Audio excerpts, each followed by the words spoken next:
Olá, tudo bem? Eu sou o pastor Magno Lessa. Seja bem-vindo ao meu canal. Nesta aula, nós vamos estudar a lição de número 10, que tem por título A Ceia do Senhor, a segunda ordenança da Igreja. O texto áureo se encontra em 1 Coríntios, capítulo 11, versículo 26, e diz assim: Porque todas as vezes que comerdes este pão e beberdes este cálice, anunciai a morte do Senhor até que venha. Logo, nós vamos perceber que a ceia foi ordenada pelo próprio Jesus Cristo, e aqui na lição nós vamos avaliar o ensinamento de Paulo à igreja de Corinto. Eu gostaria apenas de informar que eu tenho um livro escrito sobre este assunto. Você pode adquiri-lo aí na Amazon. O título do livro é A Ceia do Senhor em Corinto: Conflitos de uma Igreja Dividida. A verdade prática nos propõe que a ceia do Senhor, como uma ordenança, celebra inicialmente a comunhão do crente com o Senhor ressuscitado. Como a lição ela possui 3 tópicos, logo nós temos aqui também 3 objetivos. O primeiro objetivo será apresentar a natureza da ceia do Senhor na tradição cristã. O segundo objetivo, mostrar o propósito da ceia do Senhor.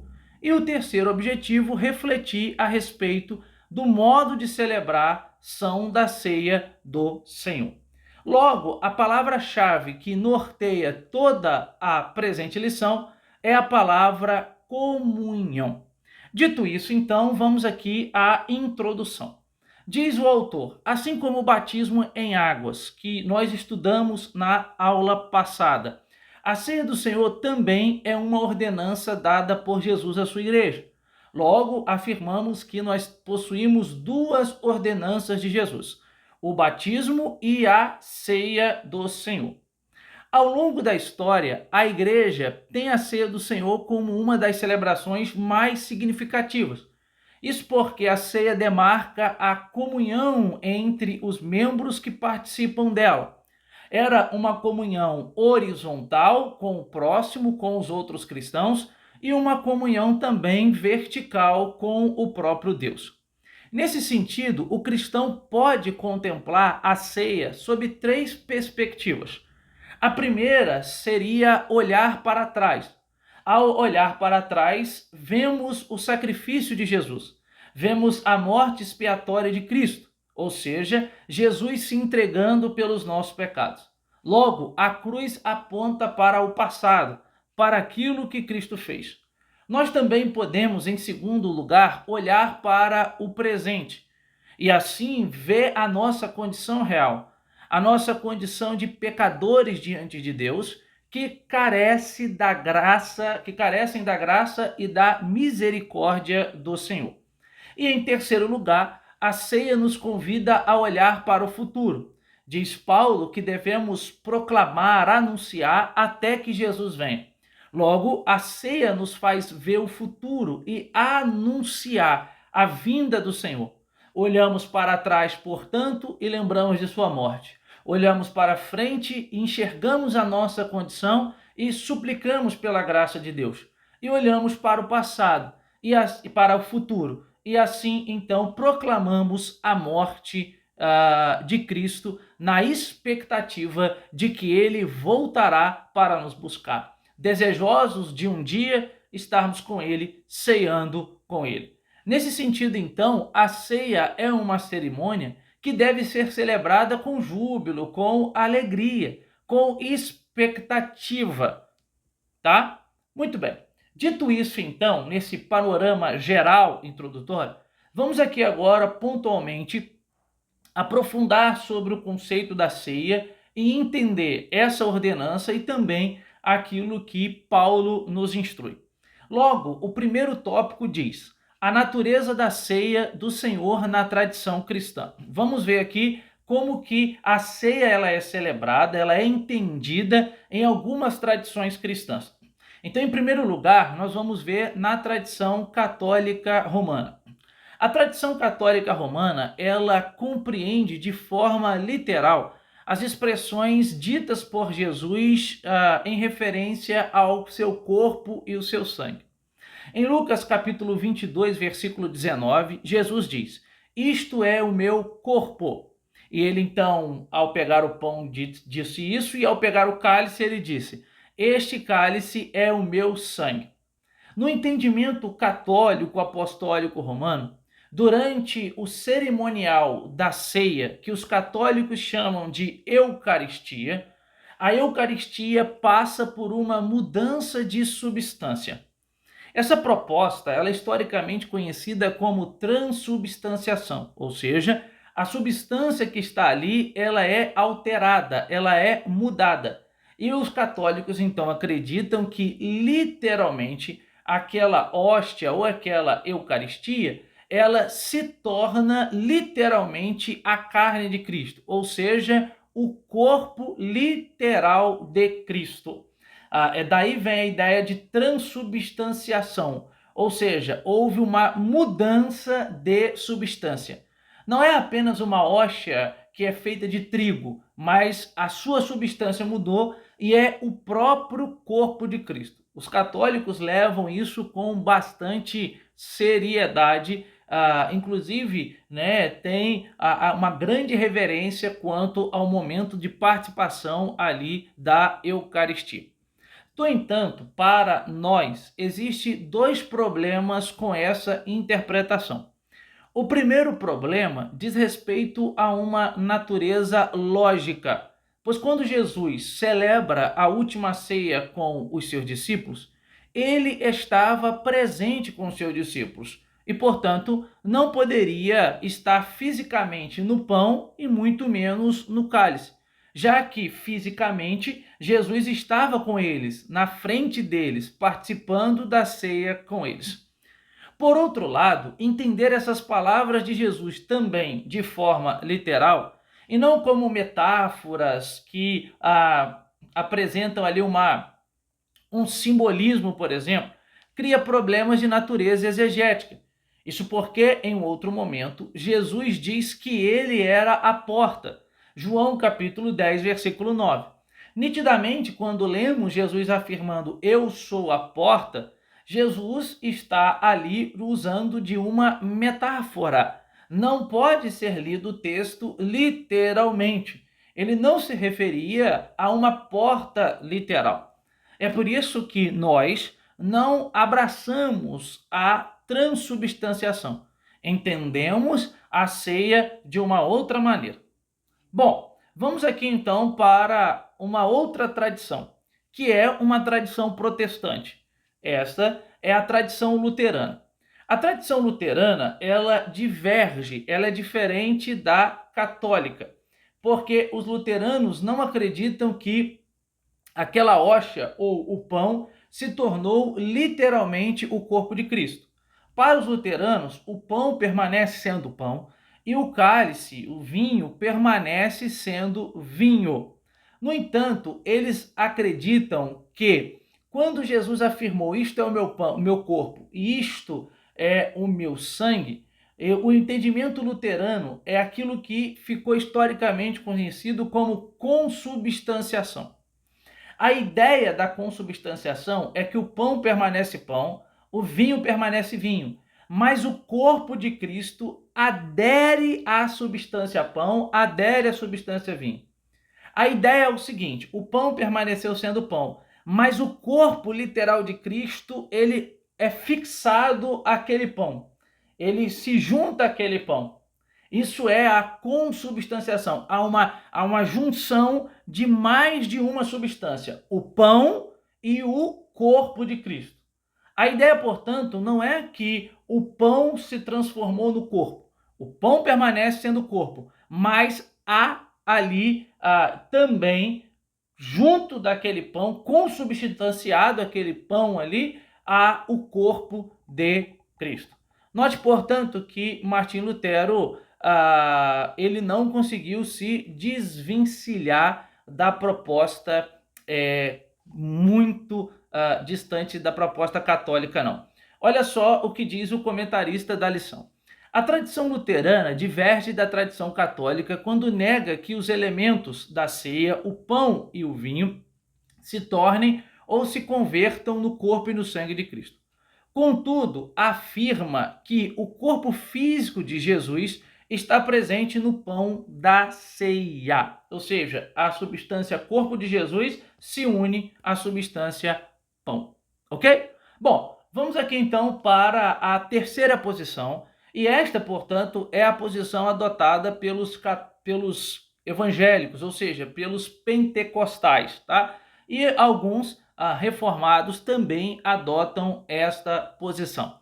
A tradição pentecostal, ela entende que o pão e o vinho, eles não se convertem fisicamente no corpo de Cristo.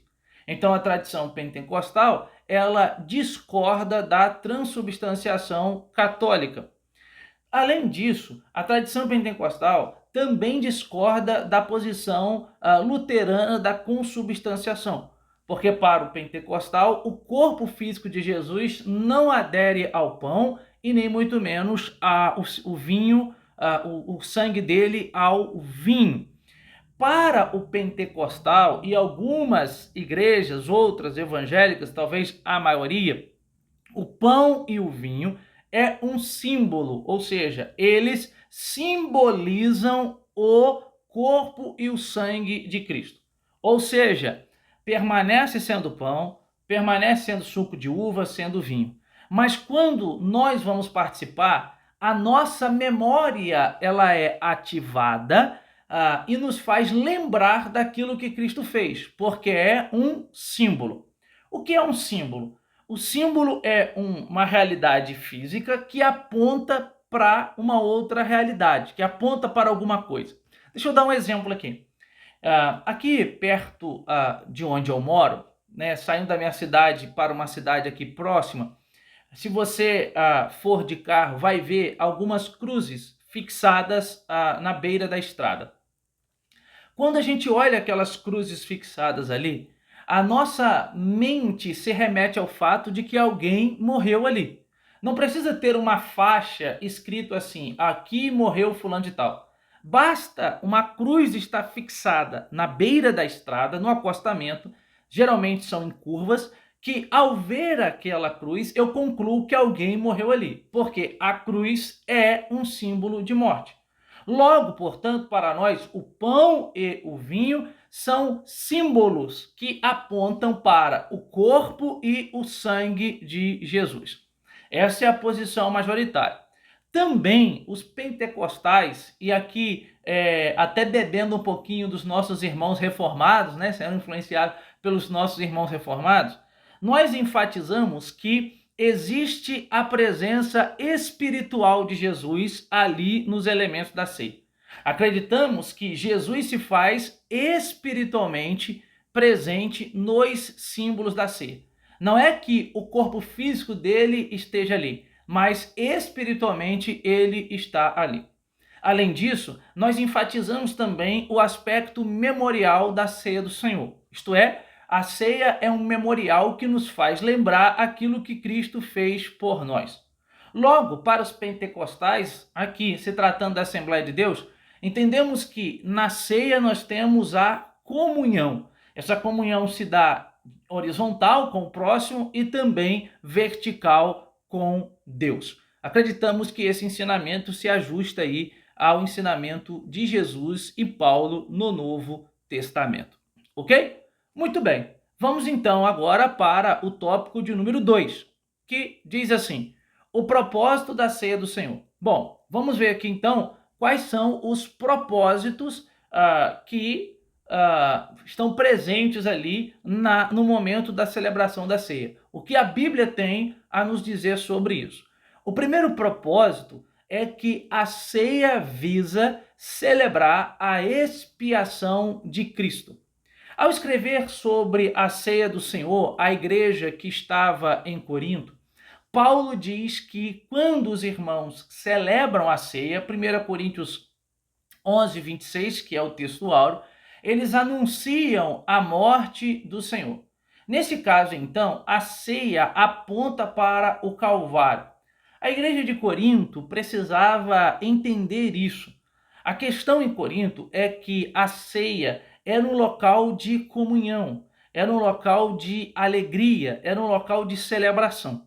E todas as vezes que eles se reuniam ali para participar da ceia, eles deveriam se reunir com o objetivo de se lembrar daquilo que Jesus havia feito por eles no Calvário. Na mente de Paulo, a cruz ela desempenha uma função primordial. Alguns dizem que o Cristo crucificado está no centro da teologia de Paulo. Por exemplo, Michael Gorman, no seu livro sobre as cartas de Paulo, ele parte dessa perspectiva. O livro é O Apóstolo do Cristo Crucificado, onde ele pensa sobre a teologia de Paulo e analisa as cartas de Paulo. Ele destaca que o Cristo crucificado é importante, está no centro do pensamento de Paulo. Não por acaso, quando Paulo escreve a sua carta aos Gálatas, no capítulo 6, Paulo dirá: longe de mim orgulhar-me em qualquer outra coisa, a não ser na cruz de Cristo. Note que para Paulo, em sua teologia, a cruz não é um objeto de tortura dos romanos. Lembrando que os romanos aperfeiçoaram a cruz, mas não inventaram o método de crucificação. Paulo não vê a cruz como simplesmente um objeto de tortura aonde Cristo, um revolucionário, morreu. Esse é um entendimento errôneo da missão de Cristo e da teologia de Paulo.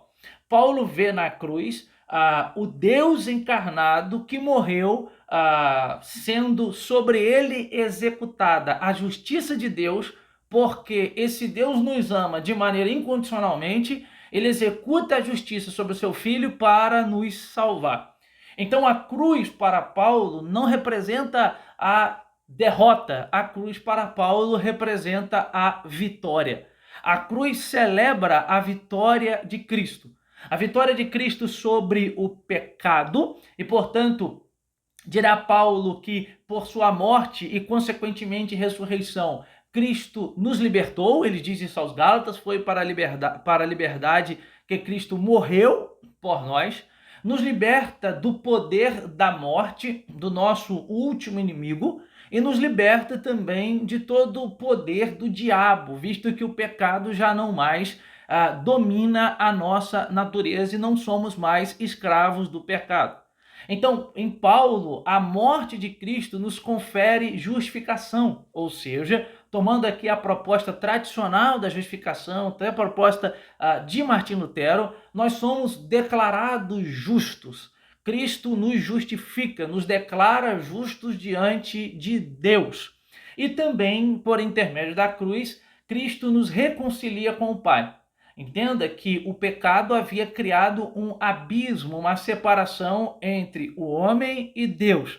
E esse abismo era um abismo intransponível. Ninguém poderia nos conectar novamente a não ser Cristo, porque Cristo é o Deus encarnado que não pecou e que conseguiu, portanto, cumprir a missão que foi lhe confiada. É por isso que em Filipenses capítulo 2, Paulo diz que ele aceitou a sua condição de servo, sendo obediente até a morte e morte de cruz, e por causa disso, Deus o exaltou sobremaneira, ele deu um nome que está acima de todo nome. Então, quando participamos da ceia, celebramos a vitória de Cristo.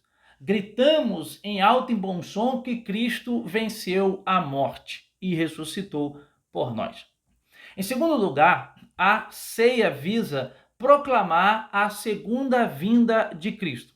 A ceia do Senhor proclama, afirma essa segunda vinda. Paulo diz que nós devemos anunciar a sua morte até que ele venha. Quando a gente olha para a teologia de Paulo, é muito significativo perceber que Paulo tinha a perspectiva de que Cristo sim voltaria. Na sua experiência com o Cristo ressurreto, Paulo aguardava de maneira desejosa o momento em que Cristo se manifestaria. Inclusive, o apóstolo Paulo, por exemplo, se inclui entre os vivos quando Cristo voltasse. Ele diz em 1 Tessalonicenses, e nós, os vivos, ele se inclui entre os vivos. Então, a igreja manifestava essa expectativa. Uma informação preciosa é perceber que quando a igreja se reunia, para celebrar a ceia, eles falavam uma palavra chamada Maranata, uma palavra aramaica, que significa ora vem Senhor, vem Senhor. Essa palavra ela tem duas aplicações. A primeira é que ela aponta para o futuro, dentro de uma perspectiva escatológica. Então eles estavam pedindo que Jesus voltasse e implantasse o seu reino entre eles definitivamente. Mas essa palavra também, quando era dita, manifestava a certeza e a expectativa de que no momento da celebração da ceia, Jesus vinha espiritualmente e se fazia presente ali com eles. Logo, a ceia proclama que Jesus voltará para nos buscar, Jesus voltará para implantar o seu reino. E a igreja, então, precisa ser frequentemente lembrada disso. Muito bem, o terceiro subtópico diz que a ceia visa celebrar a comunhão. Uma das razões que levou o apóstolo Paulo a escrever a sua primeira carta aos Coríntios é que a igreja de Corinto era uma igreja muito dividida. Isso aparece no capítulo 1, capítulo 2 da primeira carta. Havia panelinhas dentro da igreja, ao ponto que uns levantavam a bandeira dizendo que pertenciam a Apolo, outro a Paulo e outro a Pedro.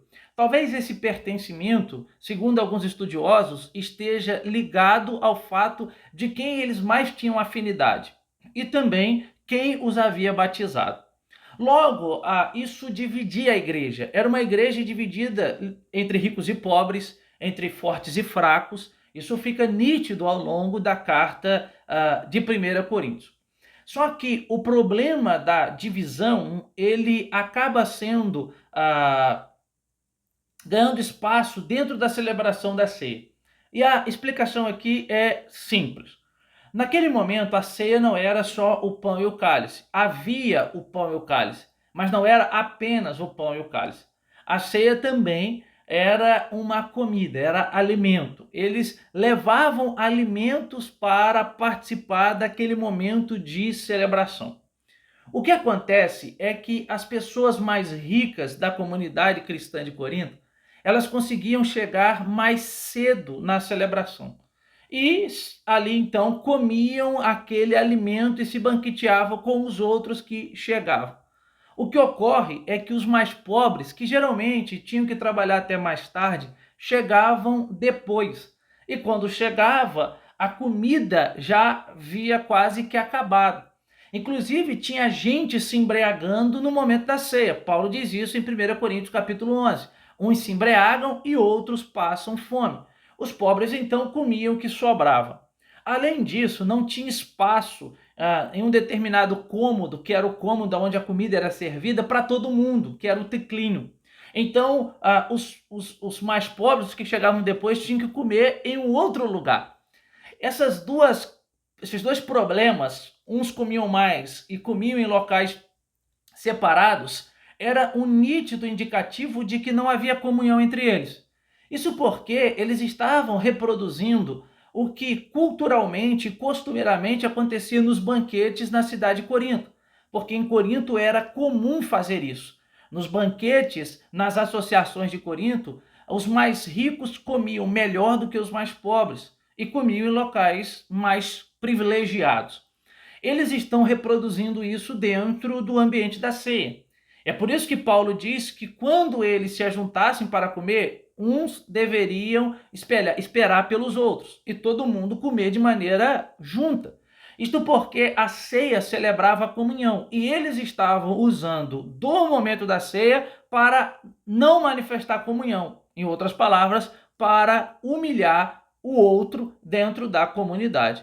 Paulo, então, notando essa divisão dentro da igreja, não apenas diz que eles deveriam esperar uns pelos outros para manter ordem na igreja, para colocar ordem na celebração, mas para mostrar para eles que eles participavam de uma celebração que indicava o Jesus que morreu em prol do outro, né? E que buscou ter comunhão com seus discípulos, e agora eles estavam usando de uma refeição, de uma celebração, para agir exatamente de maneira contrária àquilo que Jesus fez. E aí Paulo, então, diz que eles perderam o sentido da ceia.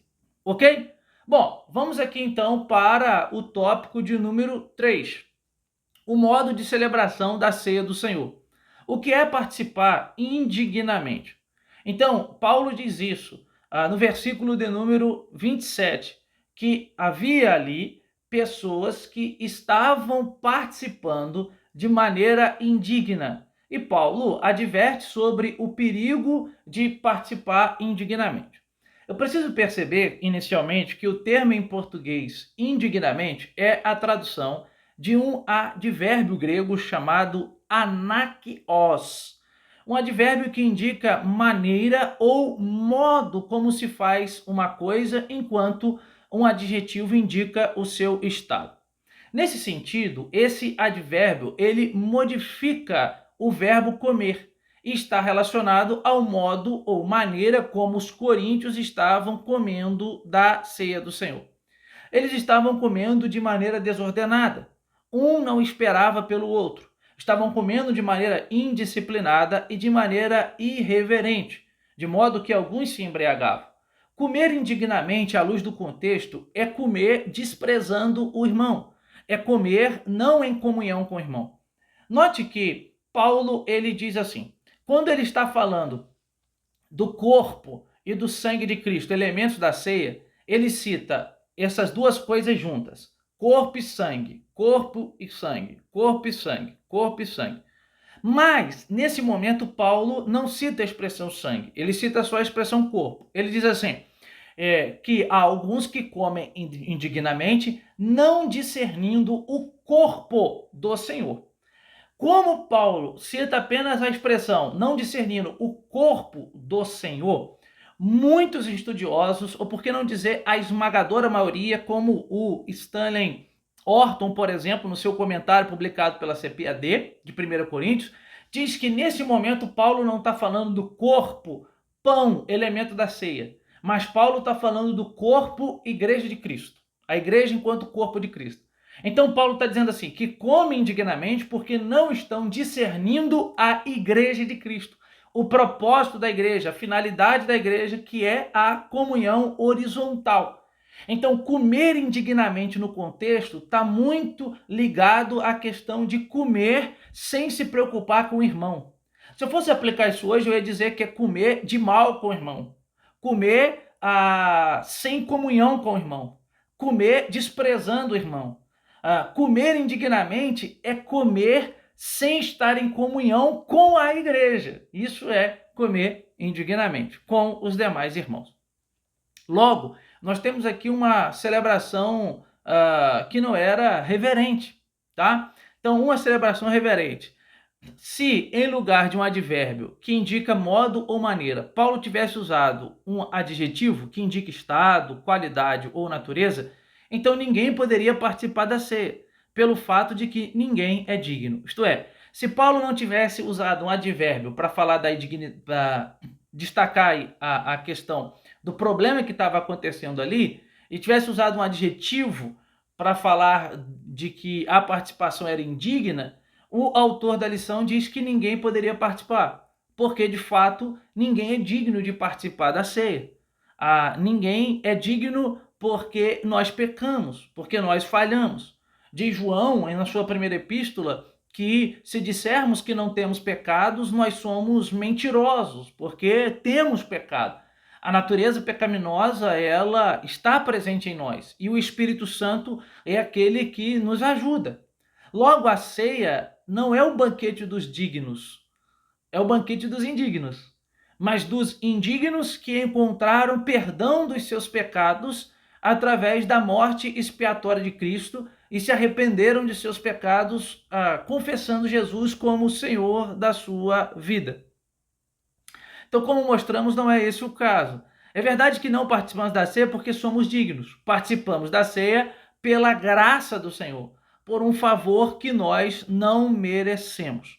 No entanto, que ninguém aqui seja tentado a pensar que o fato de você ser pecador, você simplesmente deve viver de maneira desordenada e pecar deliberadamente.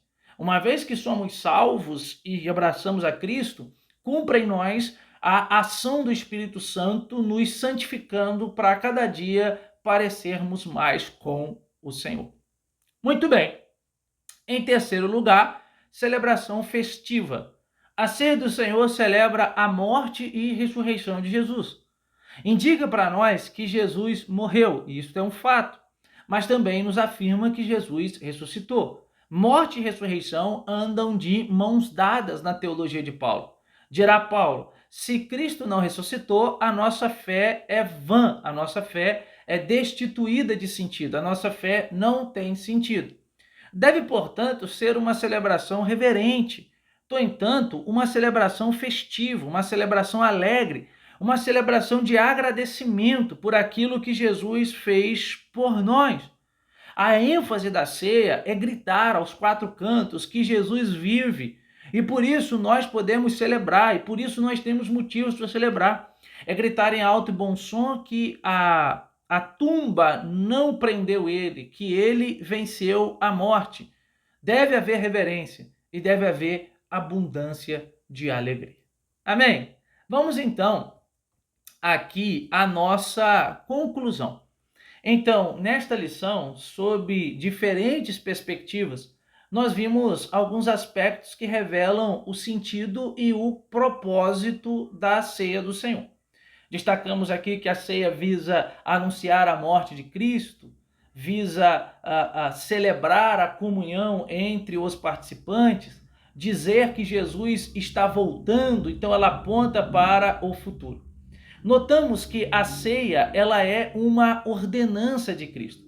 E quando nós participamos da ceia, nós estamos evidenciando essa comunhão horizontal com o nosso próximo e essa comunhão vertical com o próprio Deus. É importante que a gente tenha isso por clareza, para que possamos valorizar o momento da reunião da ceia, para que possamos valorizar a celebração da ceia.